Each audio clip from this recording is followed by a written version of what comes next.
Download aplikasi Tarbiyah Sunnah di handphone Anda. Tersedia di Google Play dan App Store.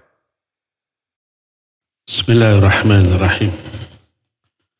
Assalamualaikum warahmatullahi wabarakatuh. Innal hamdalillah nahmaduhu wa nasta'inuhu wa nastaghfiruh. Wa na'udzu billahi min syururi anfusina was sayyiati a'malina. من يهده الله فلا مضل له ومن يضلل فلا هادي له وأشهد أن لا إله إلا الله وحده لا شريك له وأشهد أن محمدا عبده ورسوله صلى الله عليه وعلى آله وأصحابه وسلم تسليما كثيرا وبعد. أيها الإخوة jamaah Masjid Agung Al-Ukhwah Bandung yang Allah muliakan, para pendengar Radio Tarbiyah Sunnah Bandung, juga pendengar Radio Roja Cilengsi dan Roja di beberapa kota, juga radio-radio lain yang ikut gabung, pemirsa Roja TV dan TV-TV lain, juga para netizen di mana saja Anda berada. Kamis kedua setiap bulan seperti biasa kita membahas kitab Nasihatil Nisa khusus para wanita yang diselenggarakan oleh Radio Roja Cilengsi yang dulu dilaksanakan di Masjid Al-Barkah Cilengsi, Kompleks Radio Roja Cilengsi. Lalu kita pindah ke sini. Tapi tetap Radio Roja dan TV Roja menyiarkan dan menyelenggarakan kajian ini. Tema yang kita angkat sekarang adalah tentang beberapa kesalahan lisan. Pertemuan yang lalu sudah kita jelaskan tentang larangan mencela. Sekarang kita masuki larangan melaknat dan mengeluh.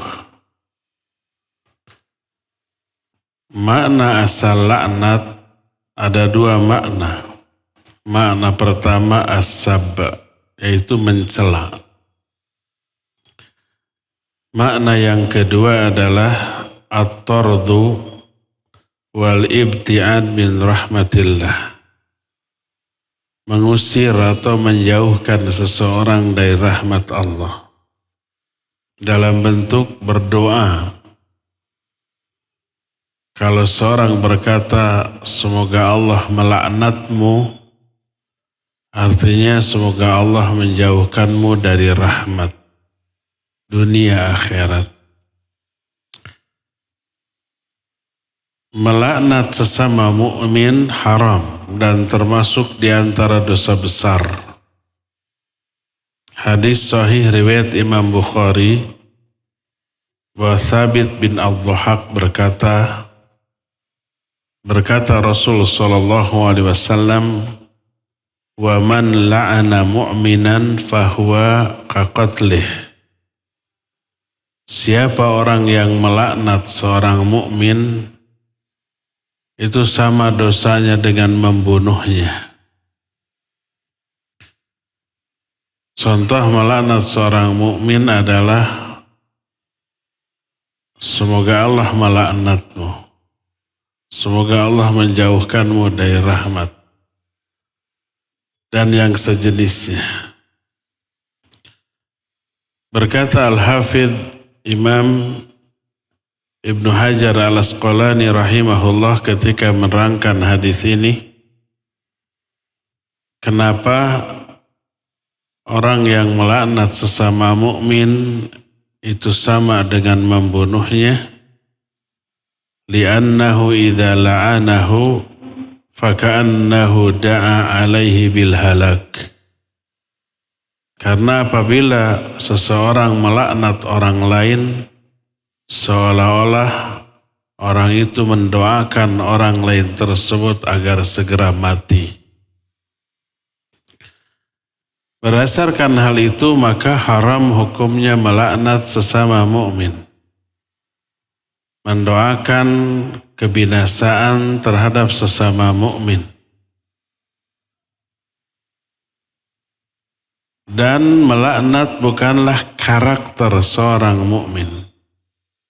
Sehingga dalam salah satu hadis riwayat Imam Bukhari dalam kitab Al-Adabul Mufrad dari Abdullah bin Mas'ud radhiyallahu an, berkata Rasulullah alaihi salatu wasalam, laisal mu'minu bit-ta'an walal la'an walal fahish walal badhi.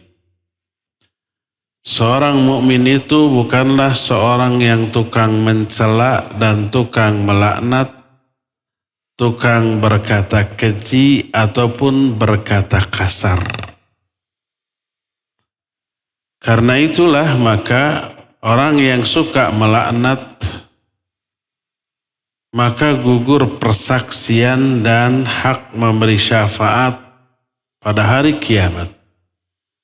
Seperti yang kita tahu, di hari kiamat akan banyak saksi yang didatangkan dan juga syafaat.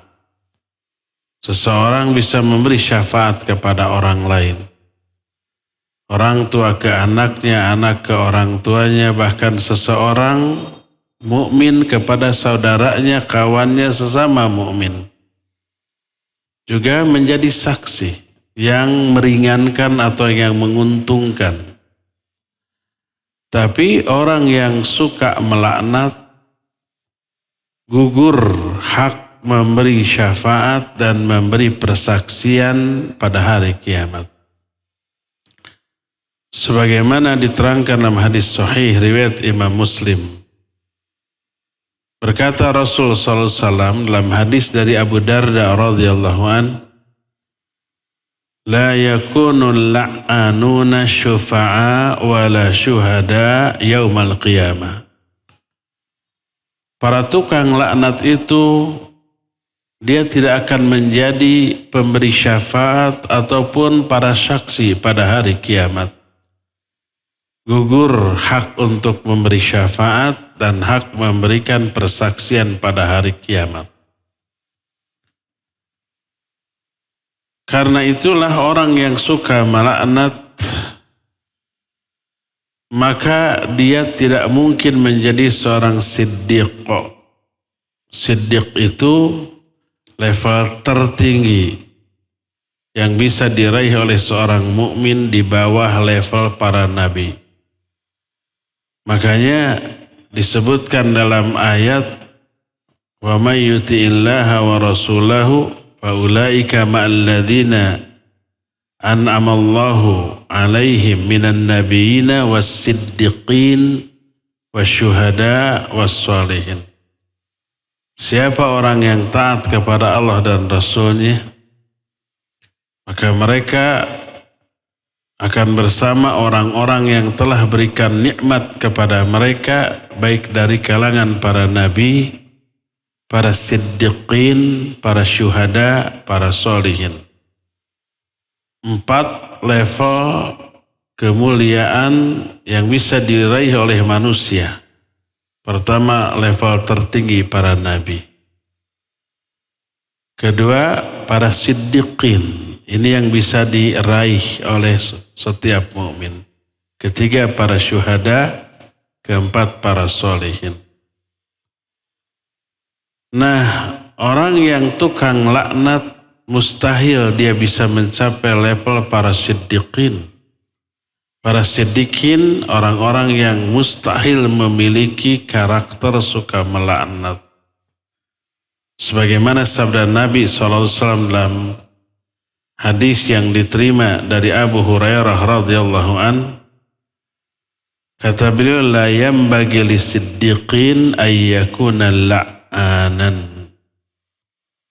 Tidaklah pantas seorang siddiq menjadi seorang tukang laknat.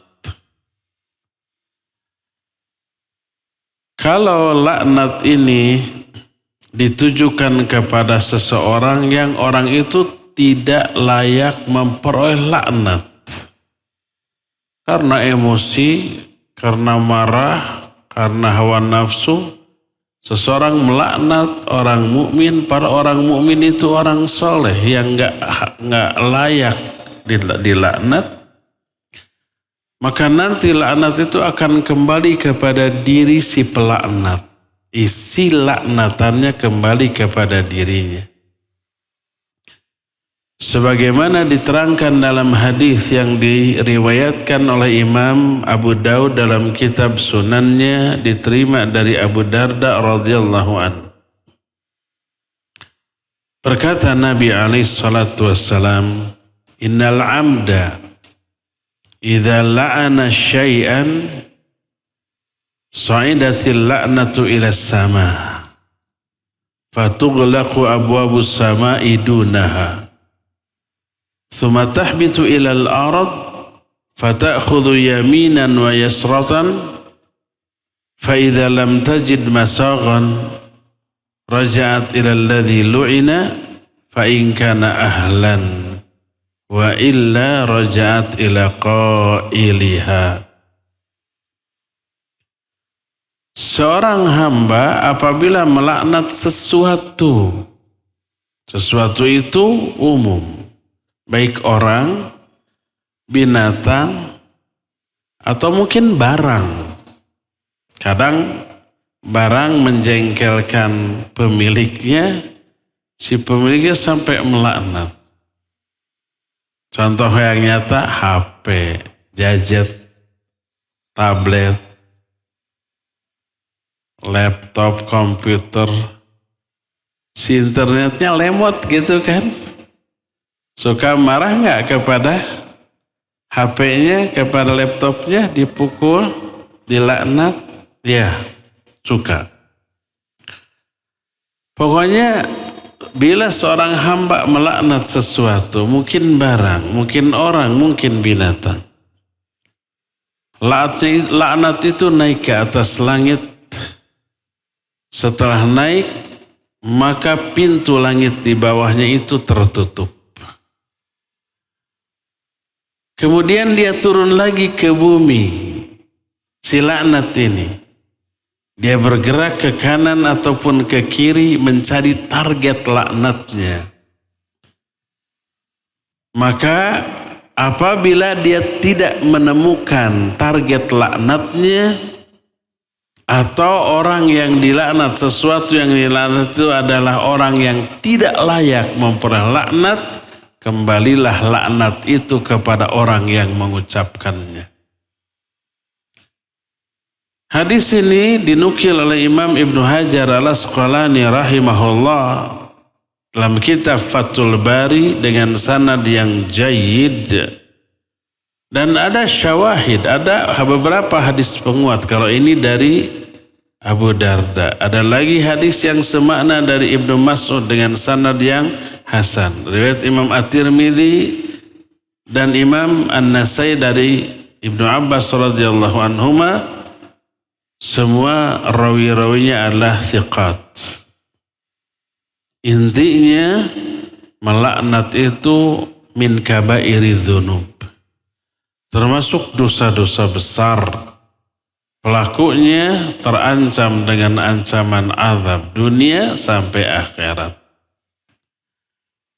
Ini sering dibahas oleh para ulama ketika berbicara tentang karakter buruk para wanita.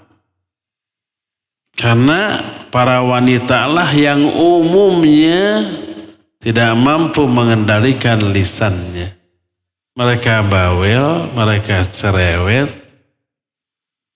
mereka itu banyak omong, mereka itu sering menggibahi, sering mencela, sering mengeluh, nanti mengeluh akan dijelaskan, termasuk juga sering melaknat. Dan ini yang menjadi penyebab terbanyak kenapa para wanita lebih banyak masuk ke dalam neraka. Kebanyakan penghuni neraka adalah para wanita. Sebagaimana diterangkan di dalam hadis yang menjelaskan tentang hal ini. Maka hendaklah para wanita bertakwa kepada Allah Azza wa Jalla, jangan menjadikan laknat menjadi hiasan bagi lisannya, karena itu keburukan. Para wanita sering melaknat apapun atau siapapun ketika emosi, ketika marah. Kadang anaknya, kadang suaminya, kadang hewannya atau yang lain-lain. Dan termasuk tidak boleh melaknat orang kafir yang masih hidup. Dan ini yang menjadi penyebab turunnya sebuah ayat yang terdapat dalam surah Ali Imran 128. Allah berfirman, "Laisa laka minal amri syai'un, aw yatuba 'alaihim aw yu'adzibahum fa innahum zalimun." Kata Allah, tidak ada urusanmu dalam hal ini sedikit pun, hai Muhammad. Atau Allah akan memberikan mereka tobat atau mengazab mereka karena mereka orang zalim. Ini terjadi ketika perang Uhud. Nabi SAW sampai terluka, 4 giginya juga retak, sampai berdarah-darah. Dan beliau tahu pelaku-pelakunya. Maka dalam keadaan berdarah, beliau sholat. Di dalam sholatnya beliau melaknat orang-orang tertentu yang melukai diri. Allahumma alaika bi fulan, Allahumma alaika bi fulan, Allahumma alaika bi... 4 orang dilaknat oleh Rasul sallallahu alaihi wasallam. Ternyata turun ayat ini teguran. Jangan sampai melaknat walaupun orang kafir itu telah melukaimu. Dan ternyata apa yang terjadi, 4 orang yang dilaknat oleh beliau di dalam sholatnya itu kemudian ternyata masuk Islam dan bagus keislaman. Nah, disebutkan Rasul sallallahu alaihi wasallam apabila beliau bangkit dari ruku di rakaat terakhir dari sholatnya, beliau menyatakan Allahumma al'an fulanan wa fulanan wa fulanan. Setelah mengatakan sami Allahu liman hamidah, Rabbana walakal hamdu, lalu ya Allah laknat si fulan, ya Allah laknat si fulan. Ada 4 orang yang disebut. Dan ini disebutkan oleh Imam Bukhari dalam kitab sahihnya, hadisnya sahih riwayat dari Ibnu Umar radhiyallahu anhu. Ternyata oleh Nabi dilaknat, oleh Allah diberikan hidayah sehingga masuk Islam dan bagus keislaman. Maka ayat ini menjadi dalil tentang tidak bolehnya melaknat orang kafir yang masih hidup. Dibolehkan melaknat pelaku kemaksiatan dari kalangan seorang muslim tanpa menyebut personnya, namanya. Hanya menyebut pelaku dari sebuah perbuatan yang maksiat yang terlarang. Sebagaimana Rasul sallallahu alaihi wasallam menyatakan, la'anallahul wasilah wal mutawsilah wal washimah wal mautoshimah wal mutafaldijat lil hasan al mughayyirat khalqallah. Kata Rasul sallallahu alaihi wasallam, semoga Allah melaknat orang yang menyambung dan minta disambung rambutnya. Dan ini rata-rata kaum wanita. Orang yang mentato dan minta ditato pada tubuhnya. Orang yang mengikir giginya supaya terlihat bagus dan rata. Dan orang yang merubah-rubah ciptaan Allah. Merubah bagian tubuh yang sudah Allah berikan secara sempurna, dirubah. Seolah-olah pemberian Allah itu kurang bagus. Banyak kan? Dikasih umpamanya rambut panjang, dipotong. Setelah dipotong disambung dengan rambut palsu atau rambut sambungan. Itu disebut al-wasilah dan mutawsilah. Itu dilaknat. Didoakan laknat oleh Allah, oleh Rasul sallallahu alaihi wasallam. Badan sudah bagus mulus digambarin dengan tato. Baik permanen ataupun sementara. Termasuk kalau zaman sekarang alis para wanita sudah dikasih dengan bentuk dan letak yang terbagus. Dihapus, dikerik, lalu diganti dengan garis baru. Alis bikinan sendiri. Dari arang, dari spidol atau yang sejenisnya. Jadi hitam. Itu pelakunya terlaknat. Boleh mendoakan laknat bagi pelaku kemaksiatan tanpa menyebut orangnya. Kalau ada orang namanya Nyai punten kalau ada orang Nyai di sini atau Neng wanita. Terus melakukan itu nggak boleh kita laknat, ya Allah laknatlah si Neng, nggak boleh, itu ta'yin namanya. Tapi kita boleh secara global. Sebagaimana Nabi SAW, semoga Allah melaknat orang yang menyambung rambut dan minta disambung. Orang yang mentato dan minta ditato. Orang yang merubah ciptaan Allah Azza wa Jalla. Termasuk laki-laki yang menyerupai wanita, wanita yang menyerupai laki-laki. La'anallahu al-mutasyabbihina minar rijali bin nisa wal mutasyabihati minan nisa'i birrijal. Semoga Allah melaknat laki-laki yang menyerupai wanita dan wanita yang menyerupai laki-laki. Maka melaknat pelaku sebuah perbuatan maksiat boleh, tapi secara umum, secara global. Adapun melaknat secara ta'yin, memvonis ke personal tertentu dengan menyebut nama, maka tidak boleh.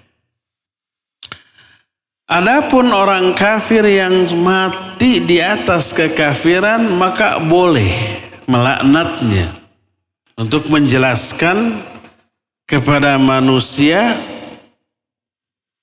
dan ada maslahat syariah di dalam hal itu. Semoga Allah melaknat si fulan. Si fulan dengan menyebut namanya dia sudah mati. Untuk memberitahukan kepada orang-orang karakter atau kekafiran dia, kesalahan dia itu berbahaya untuk dia di akhirat. Diharamkan dengan keharaman yang sangat kuat. Dan ada maslahat syariah di sini. Tapi kalau tidak ada maslahat, bahkan ada madarat, seperti ada orang kafir. Tokoh pengikutnya banyak mati dalam keadaan kafir. Lalu kita melaknat. Apa efeknya? Pengikutnya, pengagumnya menjadi memberikan madarat kepada kita. Menyerang secara fisik, secara psikis, dan yang sejenisnya, merusak dakwah dan seterusnya, maka tidak boleh. Maka berkata Rasul sallallahu alaihi wasallam, la tasubbul amwat fa innahum qad afdau ila ma qaddamu. Jangan kalian cela orang-orang yang sudah mati karena mereka sudah memperoleh balasan sesuai dengan apa yang telah mereka lakukan. Mereka sudah dibalas di alam kuburnya. Dia memperoleh azab kubur yang sesuai dengan jenis dan kadar dari perbuatannya. Tak perlu kita untuk melaknatnya. Hadis ini sahih riwayat Imam Bukhari dalam kitab sahihnya dari Aisyah radhiyallahu anha. Inilah penjelasan tentang terlarangnya melaknat sesama mukmin. Bahkan terlarangnya melaknat orang kafir yang masih hidup karena adanya larangan Allah Azza wa Jalla tentang hal itu. Kedua, amalan lisan kedua yang haram, yang terlarang dan banyak dilakukan oleh para wanita adalah asyakwa. Asyakwa itu mengeluh, menggerutu terhadap kondisi yang tidak dia sukai tapi dia alami. Makna mengeluh yang terlarang adalah sering mengeluh. Ungkapan kekesalan terhadap apa yang dia alami sebagai takdir dari Allah Azza wa Jalla. Adapun kalau mengeluhnya sekali, dua kali dan tidak menjadi karakter bagi dia, maka dibolehkan. Sebagaimana diterangkan dalam hadis riwayat Imam Bukhari dalam kitab sahihnya dari Aisyah radhiyallahu anha, kata Aisyah, wa ra'sa, faqala an-nabiy alaihi salatu wasallam bal ana wa ra'sa. Kata Aisyah, aduh aku sakit kepala, mungkin pusing atau pening, nyut-nyutan gitu. Maka Nabi SAW pun berkata, sama, aku juga pusing, aku juga sakit kepala. Itu sekali yang kita ketahui dalam keterangan Nabi dan Aisyah mengeluh tentang sakit kepalanya. Dibolehkan sekali-sekali, jangan terlalu sering. Adapun mengeluh tentang apa yang dia alami berupa keburukan karena kezoliman orang kepada dia, maka dibolehkan. Sebagaimana diterangkan dalam salah satu ayat terdapat dalam surah An-Nisa 148. Allah berfirman, la yuhibbullahul jahra bisu minal qawli illa man zulim wa kana Allahu sami'an alima. Allah tidak menyukai ucapan buruk yang dikeraskan secara zahir, ucapan buruk. Apa ucapan buruk? Mencela, melaknat atau minimalnya mengeluh. Allah nggak sukai kecuali bagi orang yang dizalimi. Dan Allah Maha mendengar dan Maha mengetahui. Ketika menerangkan ayat ini berkata Imam Asy-Syaukani dalam kitab Fathul Qadir. Ini kitab tafsir beliau. Ketika Imam Asy-Syaukani dalam kitab tafsirnya ini menerangkan ayat ini, beliau berkata, وَاخْتَلَفَ الْعُلَمَاء فِي كَيْفِيَةِ الْجَهْرِ بِالسُّوءِ الَّذِي يَجُوزُ لِمَنْ ظُلِمَ فَقِيلَ هُوَ أَنْ يَدْعُوَ عَلَى مَنْ ظَلَمَهُ. Para ulama ikhtilaf cara mengatakan keburukan yang dibolehkan bagi orang yang dizolimi. Bentuknya diikhtilafkan oleh para ulama. Faqila, menurut salah satu pendapat, maksudnya adalah mendoakan keburukan bagi orang yang berbuat dolim kepadanya. Boleh. Orang lain berbuat dolim kepada kita, lalu kita mendoakan keburukan, sing cilaka. Biar ketiban musibah, biar dibalas sekian kali lipat. Mendoakan keburukan. Dan ini laknat atau celaan tadi. Boleh. Kalau dia posisinya sebagai korban kezaliman. Ini pendapat pertama. Pendapat kedua, waqila la ba'sa ay yajhara bisu minal qaul ala man zalamahu bi ay yaqul fulanun zalamani au huwa zalim au nahwa dzalik.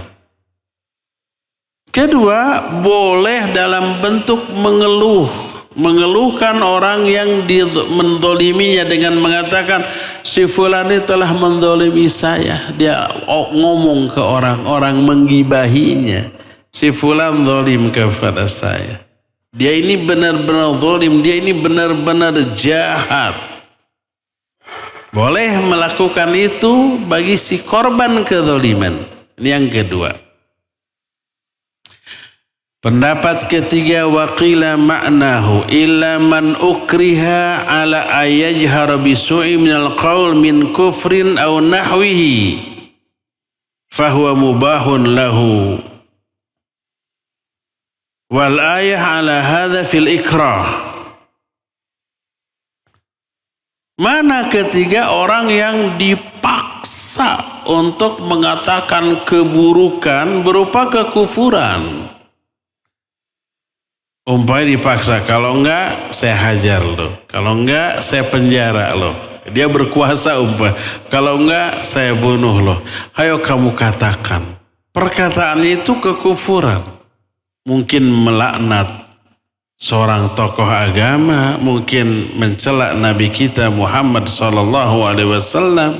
Kalau enggak dibunuh, kalau enggak ada sanksi. Maka boleh bagi dia. Sebagaimana teralami oleh seorang sahabat, namanya siapa? Namanya adalah Ammar bin Yasir radhiyallahu anhu. Turunlah ayat illa man ukriha wa qalbuhu mutmainnun bil iman. Jadi tidak boleh mengatakan kata-kata yang kasar kecuali illa man ukriha, orang yang dipaksa tapi hatinya tetap komitmen dengan keimanan. Boleh. Sebagian ulama ahli nahwu mengatakan wa yajuzu ayyakuna alal badal karena qala la yuhibbullahu illa man zulim ay la yuhibbu zalim bal yuhibbul mazlum. Boleh juga ini badal, pengganti. Seolah-olah ayat ini berkata Allah tidak menyukai siapapun kecuali orang-orang yang dizalimi. Adapun orang yang berbuat zalim Allah membencinya. Ini beberapa penjelasan dari para ulama tentang makna ayat bolehnya orang yang menjadi korban kezaliman berkata buruk. Mana berkata buruk? Boleh mendoakan keburukan, boleh mengeluhkan, menggibahinya dan yang sejenisnya. Yang jelas kata Imam Asy-Syaukani, wadh-dhahiru minal ayah annahu yajuzu liman dzulima ayyatakallama bil kalamil ladzi huwa minassu. Zahir ayat ini menunjukkan boleh bagi orang yang dizalimi untuk berkata-kata buruk tentang orang yang menzaliminya. Bahkan dikuatkan dengan sebuah hadis yang sahih. Hadis ini terdapat dalam kitab Sunan An-Nasai, diriwayatkan oleh Imam An-Nasai dengan sanad yang sahih dengan beberapa lafaz yang berbeda dan punya banyak syawahid. Tidak hanya dari 1-2 sahabat tapi dari beberapa sahabat. Berkata Rasul sallallahu alaihi wasallam, layyul wajidi zulmun yuhillu irdahu wa uqubatahu. Menunda-nunda pembayaran hutang padahal dia mampu membayarnya adalah kezaliman. Perbuatan itu menghalalkan kehormatannya, menghalalkan juga akibat atau siksa untuknya. Maknanya kalau orang punya hutang ke orang lain, dia sudah punya uang untuk membayar, tapi tidak segera dibayarkan, ditunda-tunda. Maka dihalalkan kehormatan orang ini dengan cara digibahi. Boleh orang tersebut menggibahi orang ini. Dia itu punya hutang ke saya, udah bisa bayar tapi nggak bayar-bayar. Kelihatan beli mobil baru. Kelihatan majak mentraktir orang. Kelihatan dia tahu ada berita dia punya keuntungan dari usahanya. Nggak bayar ke saya. Kehormatannya menjadi halal untuk digibahi atau dicela. Ini menunjukkan bahwa dibolehkan bagi korban kezaliman untuk berkata buruk tentang orang yang menzaliminya. Berkata buruk tadi itu mendoakan keburukan, termasuk mengeluhkan dia, termasuk menggibahi dia. Dibolehkan, jadi halal tuh kehormatannya. Seolah-olah orang itu nggak lagi punya hak untuk dibela kehormatannya karena berbuat zalim. Maka ikhwan, akhwat, hati-hati dari hutang. Kalau kita berhutang segera, kalau ada segera bayarkan, kalau enggak zalim itu.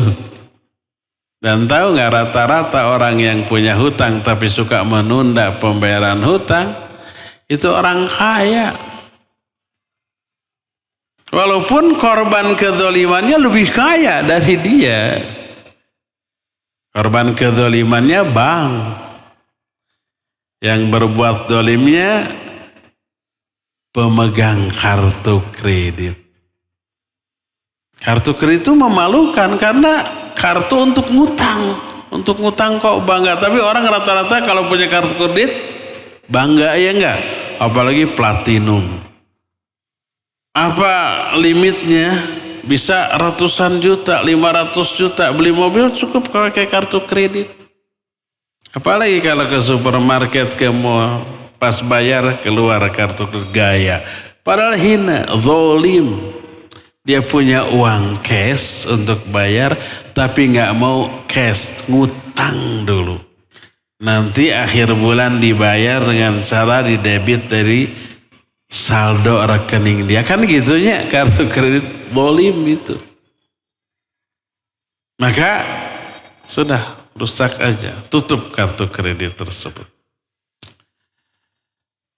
Jadi itulah beberapa tafsiran dari ayat yang menyatakan dibolehkannya orang yang menjadi korban kezaliman untuk berkata buruk.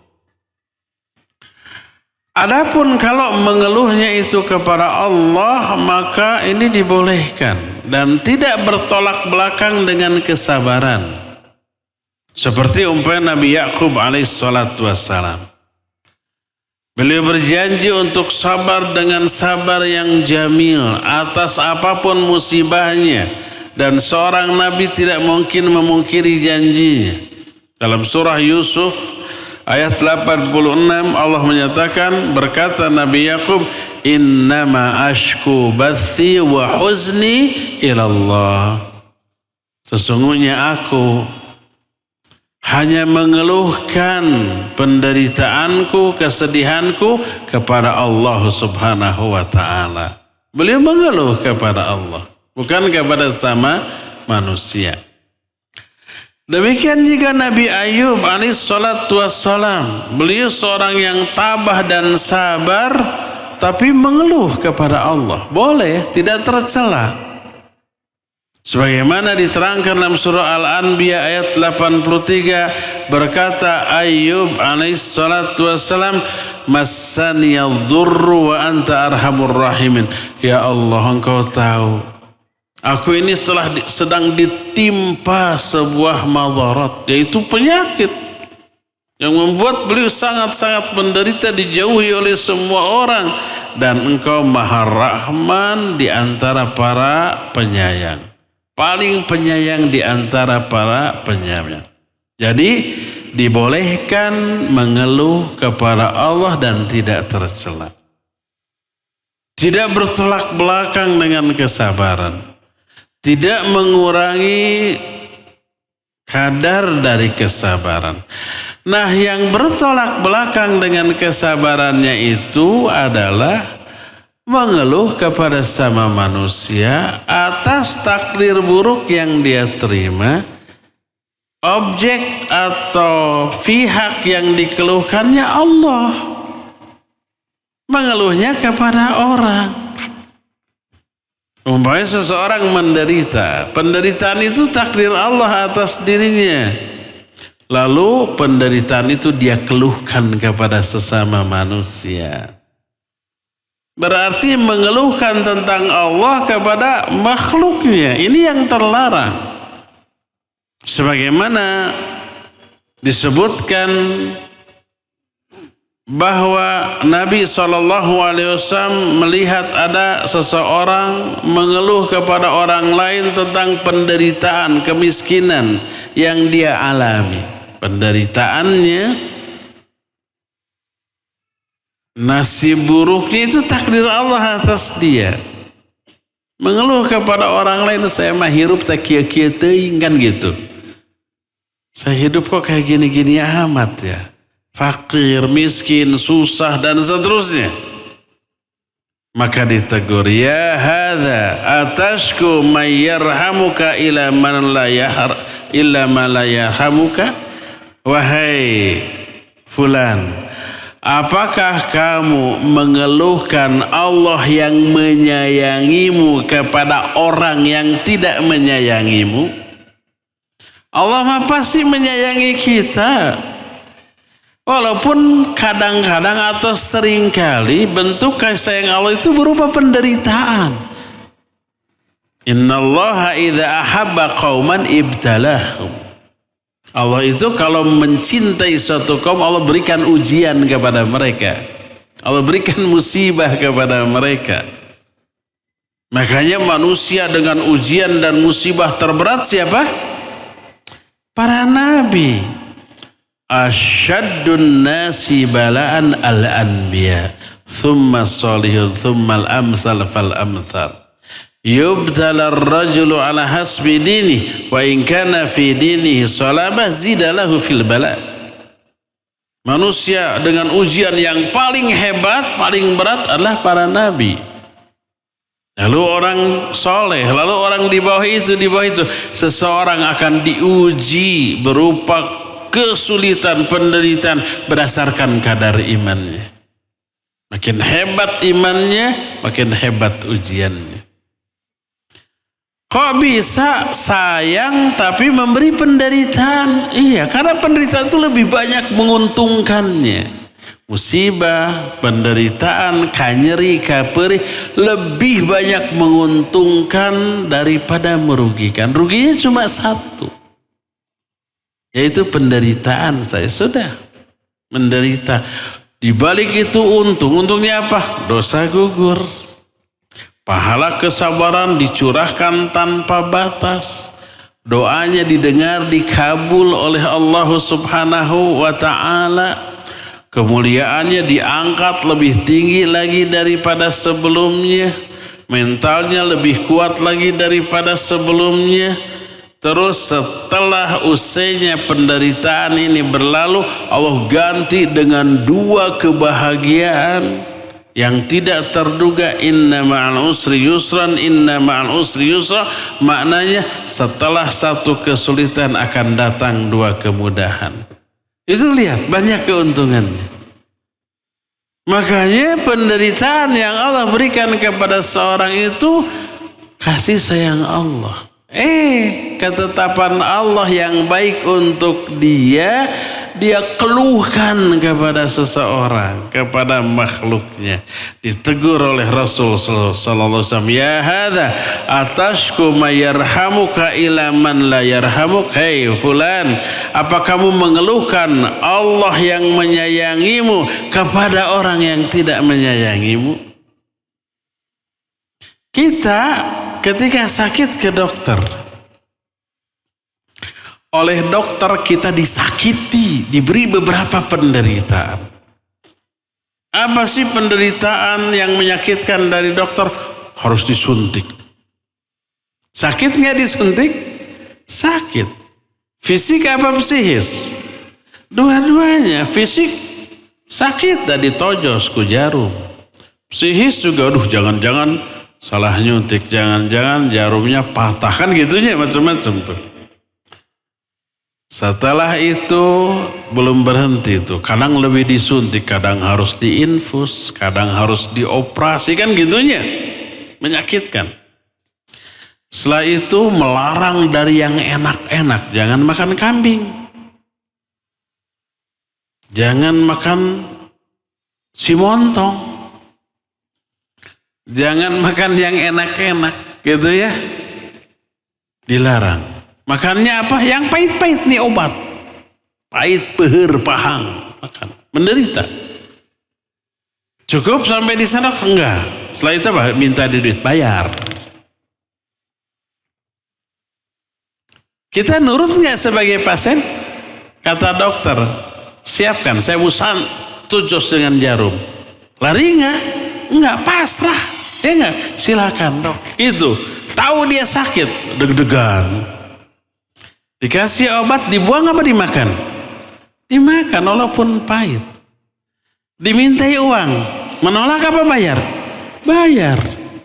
Kata dokter, minggu depan kesini lagi saya suntik lagi. Saya larang lagi dari yang enak-enak, saya kasih yang pahit-pahit lagi, saya mintai duit lagi. Datang lagi enggak? Datang lagi.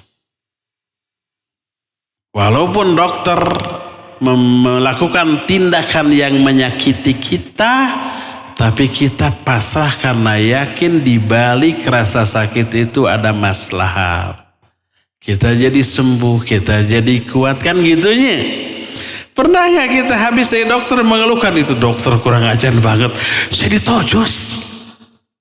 Itu dokter sudah mendolimi saya dengan cara ditojos, dilarang pada yang enak-enak, dikasih yang pahit-pahit, minta duit, suruh saya datang lagi minggu depan. Ada yang marah mengeluh begitu?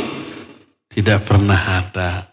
Yang ada terima kasih ke dokter, memuji itu dokter hebat pisan, sekali gejos langsung sembuh gitu.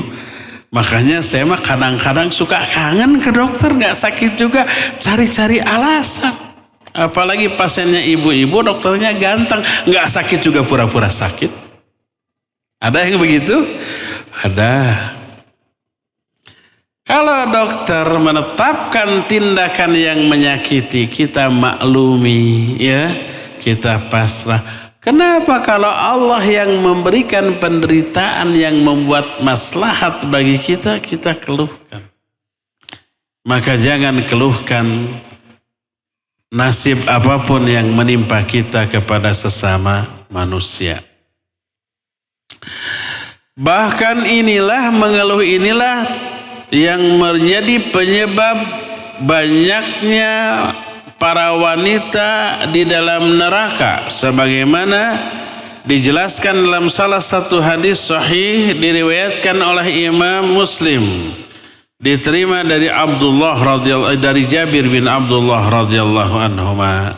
Dia berkata, syahidtu ma'a Rasulillahi sallallahu alaihi wasallam as-salata yaumal id. Fabada bis-salah qabla al-khutbah bi ghairi adhanin wala iqamah. Thumma qama mutawakkian ala Bilal. Fa'amara bi taqwallahi wa hatha ala ta'atihi wa wada'a an-nas wa dzakkarahum. Thumma madha. Hatta atan nisa fawa'adhahunna wa dzakkarahunna faqala tasaddaqna fa inna aktsarakunna hatabu jahannam. Kata Jabir bin Abdullah, aku ikut sholat bersama Rasul SAW pada hari ini. Beliau memulai sholat sebelum khutbah. Jadi sunnahnya sholat dulu baru khutbah. Kalau pada sholat Idul Fitri atau Idul Adha. Terbalik dengan sholat Jumat. Kalau Jumat apa dulu? Khutbah dulu baru sholat. Kalau sholat dulu baru khutbah. Tanpa azan, tanpa qomat. Ini. Setelah beres sholat, beliau berdiri dan bersandar kepada Bilal. Beliau memerintahkan manusia untuk bertakwa kepada Allah. Menyuruh mereka untuk mentaati Allah dan memberikan beberapa wejangan dan peringatan kepada manusia. Setelah itu kemudian beliau berjalan menghampiri shaf para wanita. Lalu memberikan beberapa nasihat dan peringatan bagi para wanita. Lalu beliau berkata, bersodakohlah kalian hai para wanita, karena kebanyakan kalian menjadi suluh api neraka. menjadi kayu bakar api neraka. Faqamat imra'atun min satatin nisa sufa'al khaddaini faqalat lima ya Rasulullah.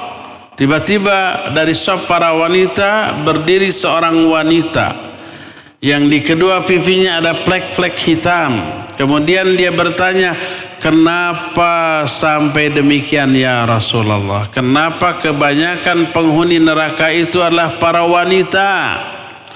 Dijawab oleh Nabi SAW, li'anna kunna tukthirna syakah wa takfurnal ashir. Karena kebanyakan kalian banyak mengeluh dan kufur kepada para suami kalian. Durhaka kepada suami. Berkata Jabir bin Abdullah, faja'alna yatasaddaqna min hulyihinna yulqina fi thawbi Bilal min aqaratihinna wa khawatimihinna. Maka para wanita saat itu spontan bersedekah dengan perhiasan-perhiasan yang mereka pakai. Mereka melemparkan ke kain Bilal yang dibentangkan oleh Bilal, baik gelang-gelang mereka ataupun cincin mereka. Langsung dicabuti perhiasannya, dilemparkan, disedekahkan. Inilah sikap para wanita zaman tersebut, ya, langsung spontan. Jadi hadis ini menjelaskan penyebab terbanyak wanita masuk neraka karena dua hal. Pertama, banyak mengeluh. Yang keduanya adalah karena kufur kepada suami mereka masing-masing. Tidak bersyukur atas jasa suami.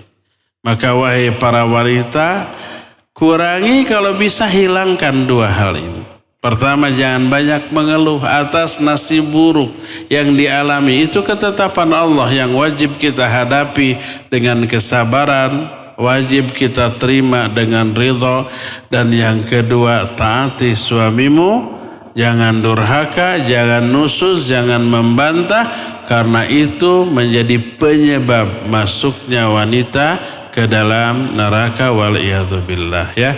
Inilah dua penyimpangan lisan yang kita bahas di hari ini. Yang pertama melaknat, yang kedua adalah mengeluh, ya. Ya, cukup sampai di sini kajian kita. Insya Allah nanti akan kita lanjut dengan materi lain di sebulan yang akan datang. Sekarang kita masuki sesi tanya jawab, dan tanya jawab ini diperuntukkan bagi jamaah yang ada di sini. Wa sallallahu ala nabiyina Muhammadin wa ala alihi wa ashabihi wasallam.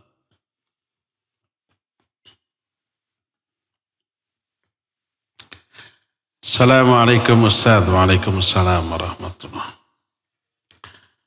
Apakah ada hubungan sulitnya suami mencari rizki dengan doa istri yang terzalimi oleh suami? Ya gitu. Suami menzalimi istri, apa enggak sebaliknya? Contoh, suami sering marah-marah kepada istri. Suami yang pelit dan perhitungan kepada istri, sehingga rizkinya sulit terus. Ya, kalau begitu harta uang yang didapat oleh suami kalau pelit ke istrinya untuk apa? Untuk siapa? Untuk dirinya dan traktir kawan-kawan gitu. Ke kawan-kawannya ditraktir, baik, ke istrinya pelit. Apa begitu? Kalau real seperti ini, ya, ini khusus kepada para suami. Para suami, saya ingatkan dengan firman Allah dan sabda Rasul atau wasiat Rasul SAW. Bagaimana kita wajib bersikap kepada para istri. Pertama, perlakukan istri dengan sebaik-baik perlakuan. Itu perintah Allah. Allah menyatakan, wa'ashiruhunna bil ma'ruf. Pergaulilah, sikapilah, perlakukanlah para wanita dengan baik. Terus Nabi berwasiat sallallahu alaihi wasallam. Kata beliau, istausu bin nisa'i khair. Aku wasiatkan kepada kalian untuk berbuat baik kepada para wanita, kepada istri. Perintah Allah, wasiat Rasul sallallahu alaihi wasallam. Wajib kita laksanakan. Maka memperlakukan istri dengan sebaik-baik perlakuan ibadah yang agung.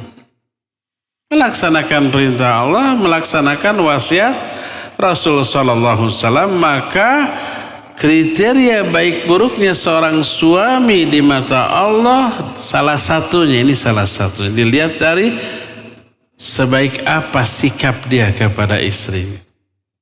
Kata Rasul sallallahu alaihi wasallam, khairukum li ahli wa ana khairukum li ahli. Sebaik-baik kalian adalah manusia yang terbaik kepada istrinya. Dan aku adalah orang yang terbaik kepada istriku. Lihat. Sebaliknya, kalau kita memperlakukan wanita dengan buruk, kasar, menjadi sasaran kemarahan dalam setiap masalah, pelit. Pertama, dia bukan durhaka kepada istri, durhaka kepada Allah. Karena mengabaikan perintah Allah. Kedua, mengabaikan wasiat Rasul sallallahu alaihi wasallam.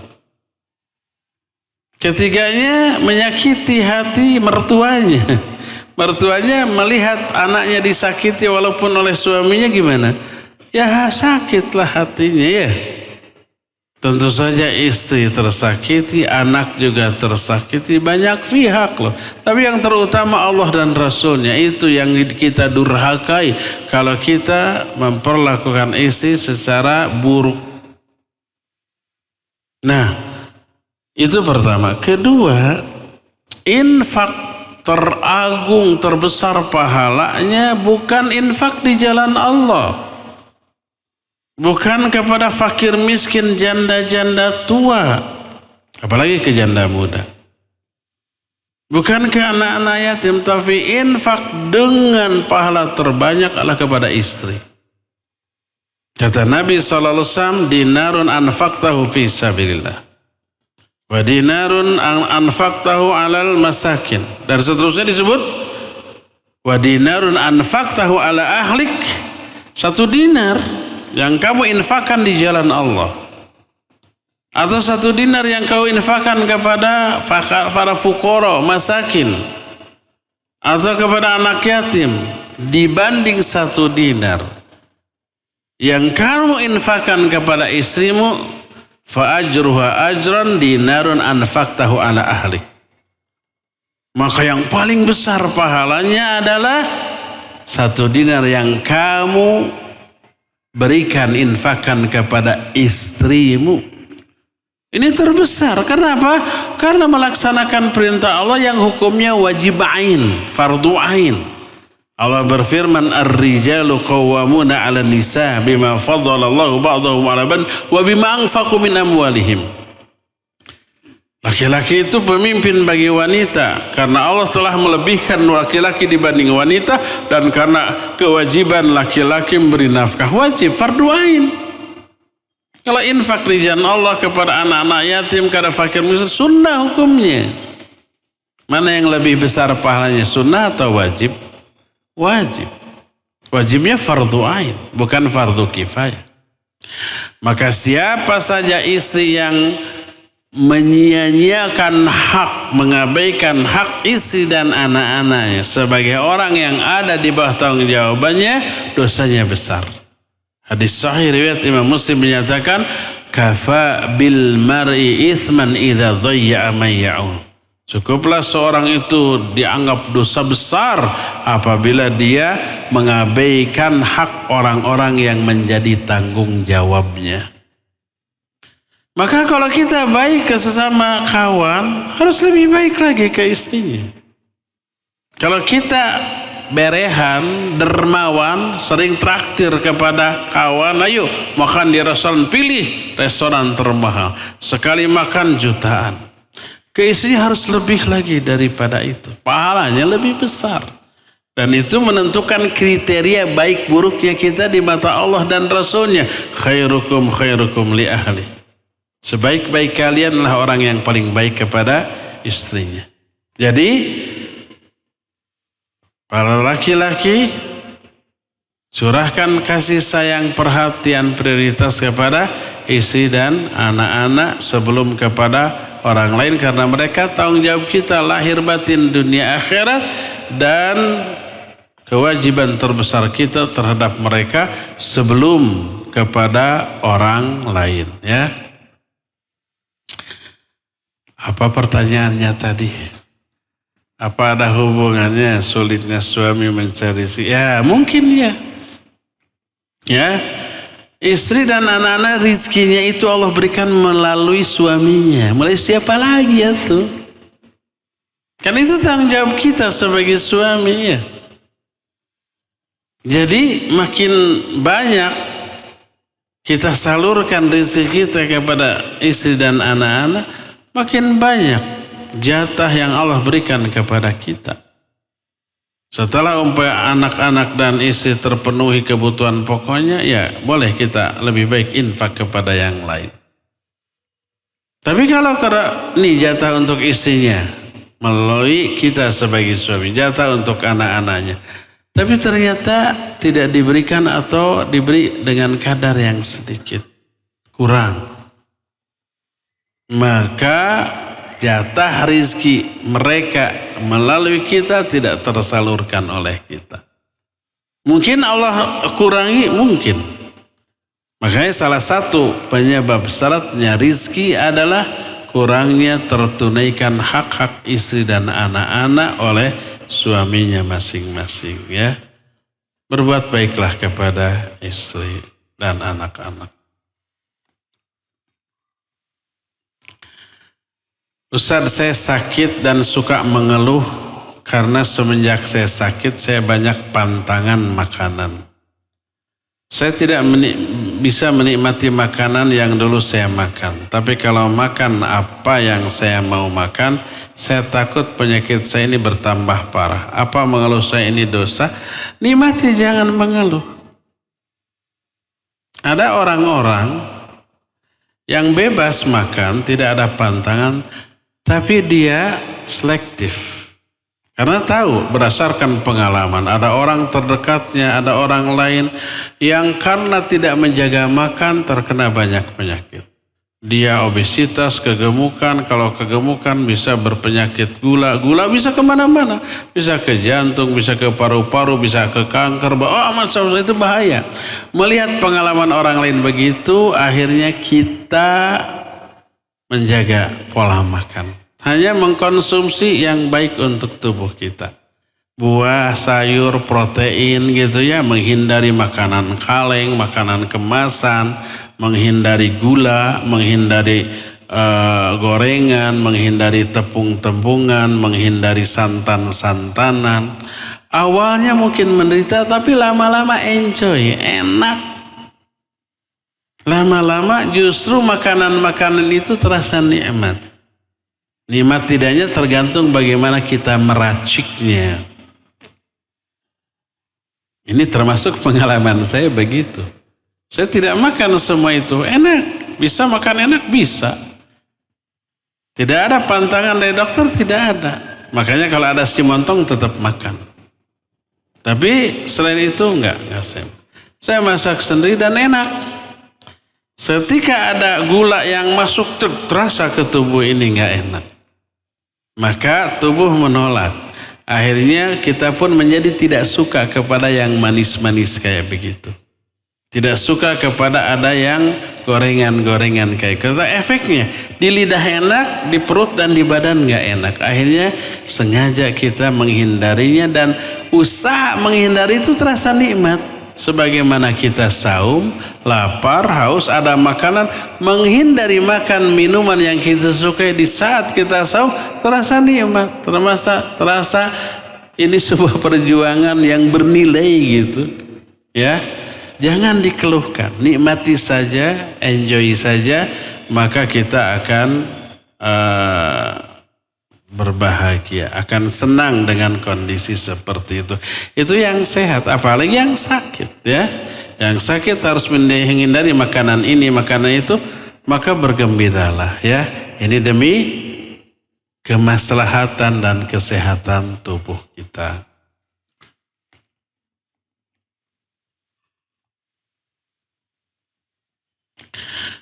Apakah termasuk perbuatan terlarang menghilangkan bulu pada bagian tubuh secara permanen, di laser misalnya?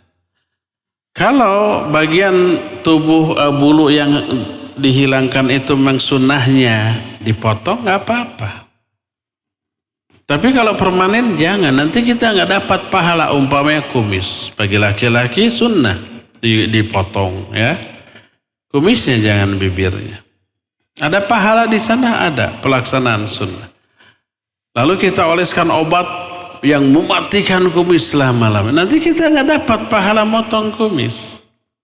Setiap kali dicabut ada pahala. Kalau dihilangkan permanen nggak dapat pahala dari ketiak kita. Jadi jangan hilangkan secara permanen ya. Ada hikmah di atas semua itu. Ustaz mohon doa, insya Allah Ibu Ida mau operasi CTS besok jam 1. Semoga lancar dan bisa beraktivitas kembali. Ya, semoga Allah mudahkan. Semoga Allah lancarkan dan semoga operasinya betul-betul berjalan lancar, penyakitnya dicabut oleh Allah dan Allah mengembalikan kesehatan Bu Ida ini seperti sedia kala ya. Amin.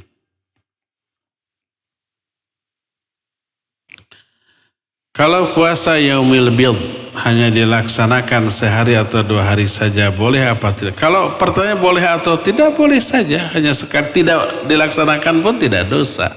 Karena hukumnya sunnah ya. Tapi raihlah terafdol. Terafdol 3 hari. Kalau nggak mampu, kalau ada uzur hanya 2 kali nggak masalah. Hanya sekali nggak masalah. Hanya 1 hari tanggal 13-nya aja.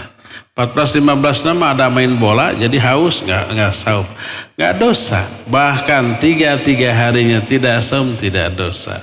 Tapi pahala hanya Allah berikan sesuai dengan kadar pengorbanan kita dan amal yang kita lakukan.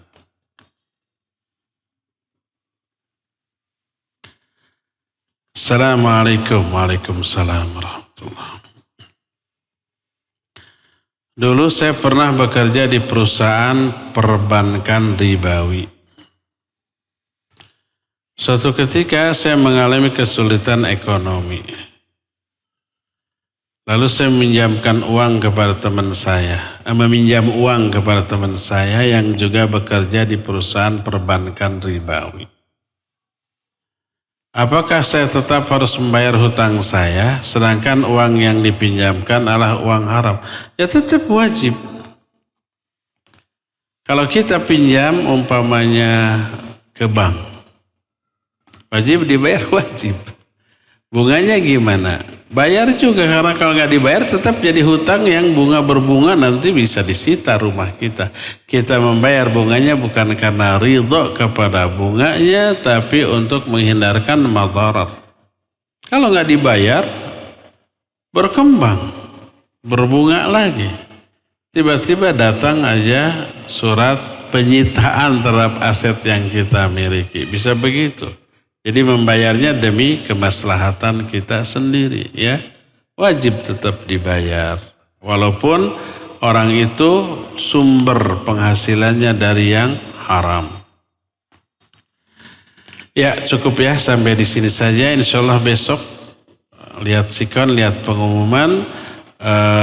Kita akan jumpa lagi melanjutkan kitab Nasihatil Nisa ini sebulan yang akan datang di setiap Kamis kedua sore.